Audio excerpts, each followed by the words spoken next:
আজকে করব সিমাই। সিমাইগুলোকে প্রথমে একটু ভেজে নিলাম, আর এইদিকে দুধ বসিয়ে দিয়েছি। দুধটা একটু জাল হোক, জাল হয়ে গেলে তারপরে সিমাইটা দিয়ে দেবো। দুধের মধ্যে কাজু দিয়ে দিয়েছি আর কিশমিশটা ভিজে রেখেছি, কিশমিশটা লাস্টে দেবো। আজকে সন্ধ্যের টিফিন হবে সিমাই সবার জন্য। এই যে দুধটা মোটামুটি জাল দেওয়া হয়ে গেছে, এবার সিমাইগুলো এর ভিতর দিয়ে দেবো। সিমাইগুলো সব এর মধ্যে দিয়ে নিলাম। এবার খানিকক্ষণ এটা জাল হোক। সামান্য একটু নুন দিয়ে নেব। আর এইদিকে আমি একটু দুধের সাথে পাটালি গুড় গুলে নিচ্ছি, ওর উপর পরে একটু দিয়ে দেবো, তাহলে গন্ধটা বেশ ভালো লাগবে। খেজুর খেজুর গন্ধ আসবে খেজুরের গুড়।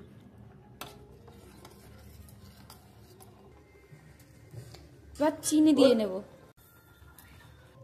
আমার সিমাই রান্না কমপ্লিট। এই যে ঠান্ডা হলে একটু পরে ওই পাটালি গুড়টা দিয়ে দেবো। এবার এই যে খেজুরের গুড়টা উপর থেকে একটু দিয়ে নেব, তাহলে বেশ গন্ধটা ভালো আসবে।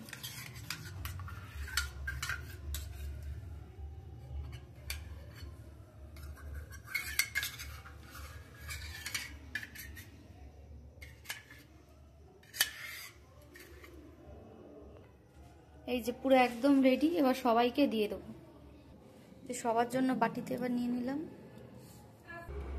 এই যে এই দুটো আমাদের জন্য, নাও একটা নাও। দুটো না আমার না, দুটো তুমি যদি খেতে পারো, আরো আছে, খাও। আচ্ছা এই খাবো তো, খাও, একটু রিভিউ দাও কেমন হয়েছে। গরম আছে।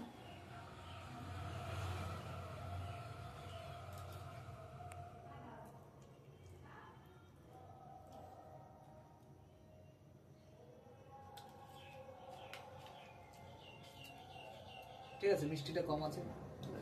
হুম, ঠিক আছে, thank you. Thank you, most welcome.